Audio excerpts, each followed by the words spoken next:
मैं आपके सबसे पहले सवाल को सबसे पहले हल करता हूं कि नेगेटिव मार्किंग वाला जो पर्चा है उसके कितने सवाल हल करने हैं।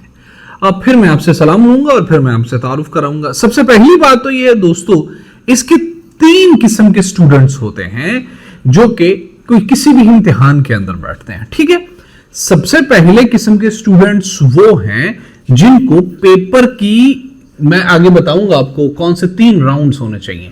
पहले राउंड का कंप्लीट होने के बाद पहली बार पढ़ने के बाद उनको 10 से 15 क्वेश्चन आते हैं या इससे कम क्वेश्चन आते हैं।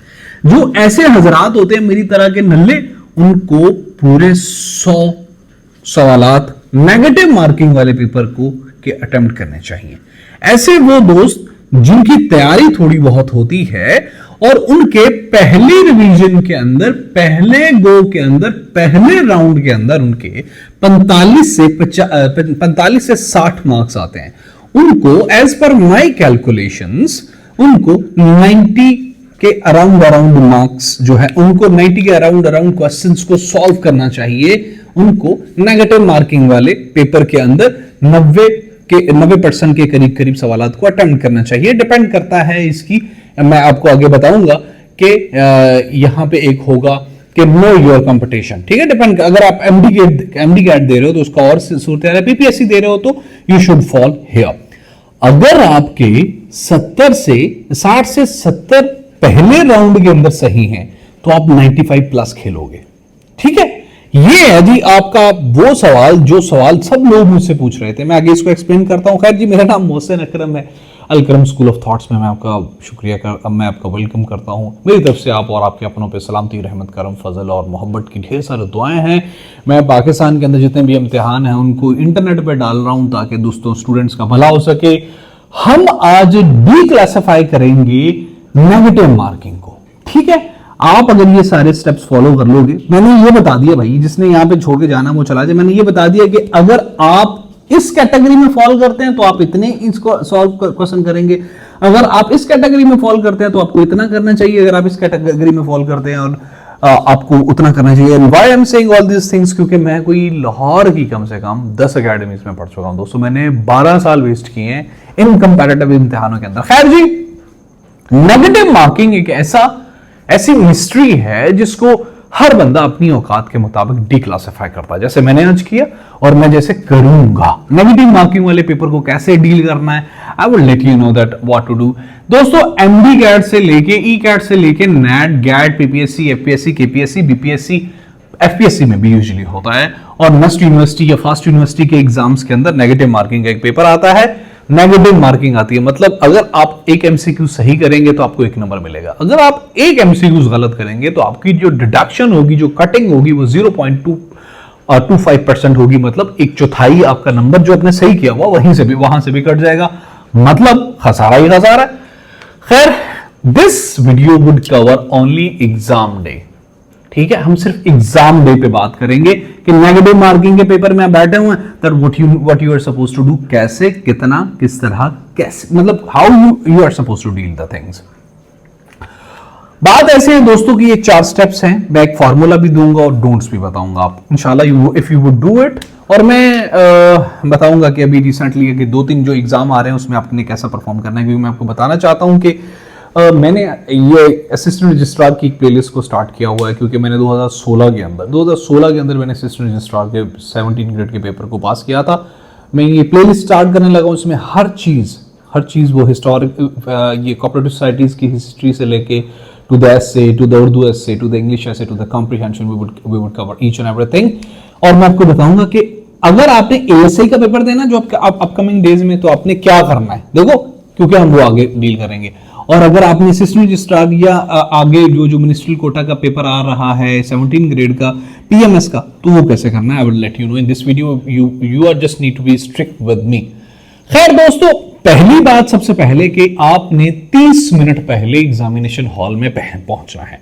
मैंने पिछली वीडियो में बताया था कि आपको 30 मिनट पहले पहुंचने का फायदा ये होगा कि आप वहां के एटमॉस्फेयर से हम आहंग हो जाएंगे। ठीक है, मतलब वहां पे कंफर्टेबल फील करेंगे। 30 मिनट पे वॉशरूम जाना है, हाथ मुंह साफ करना है, जो भी करना है, बिल्कुल फील फ्री होके वहां पे आपने 15 मिनट पहले अपनी सीट पे आके बैठ जाना है उसके बाद अपने क्रेडेंशियल्स, मतलब अपना नाम, रोल नंबर, वो जो भी होते हैं, बिल्कुल कामली बैठ के पढ़ना। अगर पहले ही बैठे होंगे तो ऑब्वियसली यू वुड बी आपका दिमाग उस ट्रैंक्विलिटी फीलिंग्स में आया होगा, कि जिसमें आप ट्रैंक्विल फीलिंग्स में आया होगा, जिसमें आप बिल्कुल आराम से होंगे, and you would be quite comfortable to start the things. ठीक है, अगर आप रश में जाएंगे तो definitely there would be some sort of mistakes to write down roll number, name and etcetera, और कहानी शुरू से खत्म हो जाएगी। सेकेंड थिंग ये है इंपॉर्टेंट, अब यहां पे मैं बात करूंगा कि आपको एएसआई का कितना पेपर पास करना है। Know your competition and competitors. देखो दोस्तों, आपने नेगेटिव मार्किंग का कोई भी पेपर देना, एमडी कार्ड देना, डिफरेंट थिंग, पीपीएससी देना, डिफरेंट थिंग। ठीक है, अब पीपीएससी में एएसआई का देना, डिफरेंट थिंग, पीपीएससी में असिस्टेंट का देना है, मिनिस्ट्रियल कोटा का, that is a different thing. अपने कंपटीशन को देखो, प्रीवियस जो मेरिट था आपको जरूर पता होना चाहिए। आपने एक नौकरी के लिए अप्लाई किया हुआ और उस नौकरी के आप अहल होना चाहते हैं, कैसे ही पॉसिबल है कि आप उसको टेक ओवर कर लेंगे, आप उसमें कामयाब हो जाएंगे, कि आपको पता ही नहीं है आपके सामने छीदा खड़ा, मीदा खड़ा, अच्छू खड़ा, कारू खड़ा है, या फिर कोई मैराथन साहब का कोई बहुत बड़ा एथलीट खड़ा है। So you should be aware कि पिछली बार जो मेरिट बना था वो एएसआई पुलिस की तरह 40 बना था, या असिस्टेंट जो है ना, ये क्या कहते हैं, पीएमएस मिनिस्ट्रियल की तरह कोई 80 के अराउंड बना था। सो अगर आप ये जाने बगैर यहां पे 100 लगा के आ जाएंगे तो गलत है, और अगर आप ये जाने के बगैर यहां पे 70 लगा के आ जाएंगे तो गलत है। ठीक है, 80 का मेरिट बना है भाई असिस्टेंट का, और आप 70 लगा के आ गए, आपको आते थे, you are out of the race. और आप 40 आपका मेरिट बना एएसआई सर्विस कोटा के अंदर, और आपने क्या किया कि आप लगा के आ गए 90, और 90 में से 45 गलत है। क्या होगा जो बाकी 45 के थोड़े बहुत नंबर हैं आपके, वो खा जाएगा, तो आपको 35, 34, 32 पे फॉल करेंगे। सो हमेशा जो पिछला मेरिट था इस सीट के लिए, जिस सीट में आपने अप्लाई किया, वो you should be aware from that. ठीक है, और मौजूदा एप्लीकेंट्स, आपके कंपेटिटर्स कितने हैं, मतलब अभी ऐसे ही सर्विस कोटा के शायद कोई 36-38 कंपेटिटर्स हैं। ठीक है, तो आपके कंपेटिटर्स कितने हैं? अब इस बार पोटेंशियल कितना मेरिट बन सकता है? वैसे मैं आपको बताता हूं, अक्सर दोस्त मुझसे पूछते हैं भाई सर इस बार, सर तो नहीं, मैं दोस्त हूं वैसे, भाई दोस्त इस बार कितना मेरिट बन सकता है ऐसे ही सर्विस कोटा का? तो भाई लिख लो, बाद में मुझे आके कमेंट में बताना। 45 से लेके 45 मेरिट बनेगा, और 45 से लेके 55 के दरमियान मेरिट बनेगा। हो सकता है 50 बन जाए, और हो सकता है 40 बन जाए, ना 55 से ऊपर जाएगा और ना 40 से नीचे आएगा। ठीक है, दिस इज द मेरिट, और आपको इसी के हिसाब से इसको जो है ना वो डील करना है। अगर इसी के हिसाब से डील करना है, मुझे एएसआई के बारे में अगर आप चाहते हैं कि मैं पूरी वीडियो बनाऊंगा, बात लंबी हो रही है ऑलरेडी, तो मुझे बताएं, मैं आपको बताऊंगा कि आपको कितने अटेम्प्ट करने हैं। अगर आप एएसआई का पेपर दे रहे हो, लेट मी एक्सप्लेन इट, क्योंकि a lot of people were asking me, अगर आप एएसआई का पेपर दे रहे हो और मेरिट बन रहा है आपका 45, और आपने पहली गो में कितने कर लिए हैं 50, 10-20 के साथ और खेलो जरूर। अस्सलाम वालेकुम दोस्तों, थोड़ा सा वक्त आपका लेना चाहूंगा, लेकिन एक बातें की बात बताना चाहता हूं कि आपको पता है, अगर आप मैट्रिक, एफए, ओए लेवल, ये सीएसएस, पीएमएस किसी भी इम्तिहान की तैयारी कर रहे हैं पाकिस्तान के अंदर, तो बगैर कुछ लिए आपसे सिर्फ आपको देना ये चाहता हूं कि मैं 55 सब्जेक्ट्स, 55 सब्जेक्ट्स के 5,000 एमसीक्यूज, क्रिमिनोलॉजी से लेके, जियोलॉजी से लेके, जियोग्राफी से लेके, फिजिक्स, केमिस्ट्री, बायोलॉजी से लेके, हर एक सोशल स्टडीज का, साइंटिफिक स्टडीज का सब्जेक्ट के 5,000 एमसीक्यूज सॉल्व करने वाला हूं। अलकरम स्कूल ऑफ थॉट को अभी से सब्सक्राइब करें और अपने दूसरों तक शेयर करें इंशाअल्लाह। अच्छा दोस्तों, अभी बात कर लेते हैं सबसे अहम चीज की, कि जब आपने एग्जामिनेशन हॉल में बैठे होना है, तो हर एक जो पेपर है, अगर वो नेगेटिव मार्किंग वाला है, तो देयर शुड बी 3 राउंड्स। कभी भी एक गो में, एक सिंगल गो के अंदर पेपर को अटेम्प्ट नहीं करना, कम से कम 2 से 4 राउंड्स, या कम, या एवरेज 3 राउंड्स होने चाहिए पेपर को अटेम्प्ट करने के। कैसे? मतलब आई होप कि आपको समझ आ रही होगी कि आपने पहली बार में ये सारे सवाल हल नहीं करने। मतलब सबसे पहला जो है, वो सबसे पहले जो आपको आते हैं, मतलब आपके सामने पेपर है, जो सबसे पहले आपको आते हैं, आपने पहले वो का मतलब अगर पहला नहीं आता तो उसको मिस कर दें, नहीं लगाना उसको। दूसरा, तीसरा आता है, दूसरे छोड़ के तीसरा आता है, वो लगाना है। चौथा छोड़ के 5वां आता है, वो लगाना है। जैसे जैसे आते जाते हैं, सबसे पहली गो के अंदर वो लगाते जाने हैं, जो पहले आते हैं वो लगाना है। और जब ये पहला राउंड कंप्लीट होना है तो इसके कंप्लीट होने पे एमसीक्यूज को गिनना है कि आपने कितने कर लिए हैं। ठीक है, मतलब आपने कर लिए यहां पे 45।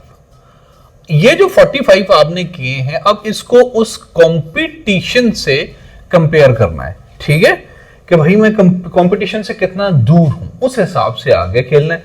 फिर ये वाला फार्मूला अप्लाई कर लेना है, ये वाला कंपटीशन से इसका उसकी मुताबिकत निकाल के उस हिसाब से चल लेना है।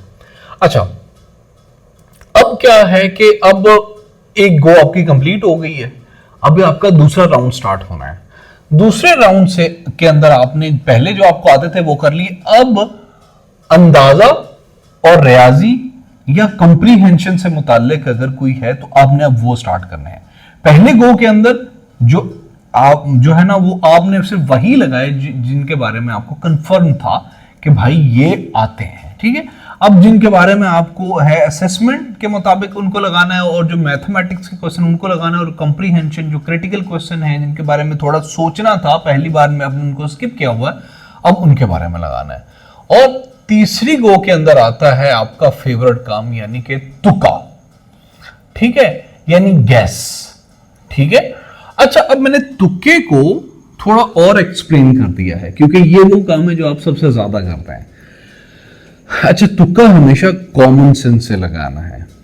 ठीक है, और हमेशा जब भी नेगेटिव मार्किंग वाले पेपर के अंदर या जनरल पेपर को सॉल्व कर रहा होना है तो जो तुक्का लगाना है ना, उसके अंदर एलिमिनेशन का जो प्रोसेस है वो आपने फॉलो करना है। एलिमिनेशन का प्रोसेस क्या होता है कि ये लेट्स से किसी सवाल के 4 जवाब है, 4 जवाब है, 1 2 3, 2 और 3 और 4। ठीक है, ये देखना है कि इनमें से अभी पहले आपने देखा इनमें से कौन सा जवाब हो सकता है। अगर ये नहीं आता तो एलिमिनेशन का प्रोसेस स्टार्ट होगा। एलिमिनेशन का प्रोसेस, एलिमिनेशन कहते हैं किसी चीज को एलिमिनेट करना, किसी को वहां से रिमूव कर देना, हटा देना। अभी आपने सोचना है कि इनमें से कौन सा जवाब नहीं हो सकता। 3 नहीं हो सकता, अब तुक्का अगर यहां पे लगाना है तो फिर लगाओ। मजीद देखना है कि और कौन सा एलिमिनेट हो सकता है। 2 नहीं हो सकता, अब आपका तुक्का रह गया 2 के दरमियान, इनमें से तुक्का लगाना। एलिमिनेशन के बगैर तुक्का कभी नहीं लगाना। अच्छा, पहला कॉमन सेंस, दूसरा एलिमिनेशन का प्रोसेस। अब तीसरा जो है ना प्रोसेस वो बहुत अहम है, मतलब सज्जा खब्बा, मतलब सज्जे खब्बे से कोशिश करें। आई मीन कहते हैं ना everything is fair in the war and love, तो भाई ये वॉर है, लाइफ जिंदगी जो है ना वो वॉर है। ठीक है, सज्जे खब्बे देखें भाई, कोशिश करें कोई हेल्प हो जाए। लेकिन यहां पे एक सबसे अहम बात यह है कि कभी भी किसी अननोन से पूछा गया सवाल हल नहीं है। अब कोई दोस्त है, कोई थोड़ी वो दोस्ती बना ली है, वो जो 30 मिनट पहले आप बैठे हैं आपने अगले पिछले से कोई दोस्ती बनाई है तो ठीक है, फिर हो सकता है क्योंकि मोस्टली जो लोग ऐसे ही बस बताते हैं ना वो गलत बताते हैं। मोस्टली देखा गया है कि लोग out of prejudice, out of competition लोग झूठ बोलते हैं, कहते हैं सी है इसका, या वो गलत बता देते हैं। ठीक है, एक अहम और मजीद बात यहां पे यह है कि कभी भी ऐसा तुक्का नहीं लगाना जिसकी स्टेटमेंट आपको समझ नहीं आई। नेगेटिव मार्किंग में, let me say it once again, negative marking के पेपर के अंदर कभी भी ऐसा तुक्का नहीं लगाना जिसकी स्टेटमेंट आपने पहली बार पढ़ी है, जिसकी स्टेटमेंट से आप अनफेमिलियर हैं, या जिसकी स्टेटमेंट आपको समझ ही नहीं आई। कभी भी नहीं लगाना, दैट वुड बी फैटल। ठीक है, एक्सेप्शन ऑफ दीज केसेस जो हमने ऑलरेडी डिसाइड किया। अच्छा दोस्तों, मैं बात कर लेता हूं एक फार्मूला की। ठीक है, अच्छा, फार्मूला क्या है नेगेटिव मार्किंग पेपर का? सबसे पहली बात तो यह है कि जिन सवालात के बारे में आप श्योर हैं उन सवालात को आप सबसे पहले जरूर लगाएंगे। ठीक है, जिन सवालात के बारे में आपको 50% अंदाजा है कि ये सही है, गलत है, इनमें से ए है, बी है या सी है, वहां पे आपने गेस करना है थोड़ा स्मार्टली। अब स्मार्ट तो आपको होना पड़ेगा, जाहिर सी बात है, आपने कोई जॉब लेनी है, अगर आपने किसी जगह पे पॉइंट होना है तो स्मार्ट होना पड़ेगा। और आपने कंपटीशन में है, this is not formal examination, this is competition. अच्छा, अब यहां पे एक तीसरा जो है फार्मूले का तीसरा पार्ट वो है अंडरस्टैंड। आपको ना जो स्टेटमेंट समझ आ गई है लेकिन आपको आता नहीं, यहां पे आपने प्ले करना है सज्जा खब्बा, एलिमिनेशन, कॉमन सेंस और ये तमाम चीजें। यहां पे इन दो जगहों पे आपने अप्लाई करना है। अब चौथा पार्ट इसका ये है कि आपको समझ ही नहीं है, you don't understand the statement, skip that away, उसको छोड़ दो। ठीक है, काफी गंदबाजी है, हम इसको खत्म करते हैं। अब डोंट्स कौन से हैं? नेगेटिव मार्किंग वाले पेपर में there are some don'ts which you are supposed to follow, कि कभी भी रैंडम गेस नहीं करना, मतलब कोई सवाल समझ नहीं आया या जल्दबाजी में रैंडम गेस नहीं कर देना, अच्छा इसका बी है तो 3 लगा देते हैं, उसका भी 3 लगा देते हैं। नेगेटिव मार्किंग वाले में वो नहीं करना। जब भी गेस करना है तो एलिमिनेशन वाले रूल को फॉलो करना है। कभी भी ओवर अटेम्प्टिंग नहीं करनी, इससे बाहर अगर आप जाएंगे तो आप फिर बाद में पछताएंगे। ठीक है, उसके बाद मिस रीड या मिस अंडरस्टूड पेपर को, कभी भी उस क्वेश्चन को नहीं टेक करना। अच्छा, यहां पे एक तुक्के के बारे में क्या है, अहम बात यह है कि हमेशा फर्स्ट वाइब को फॉलो करना है।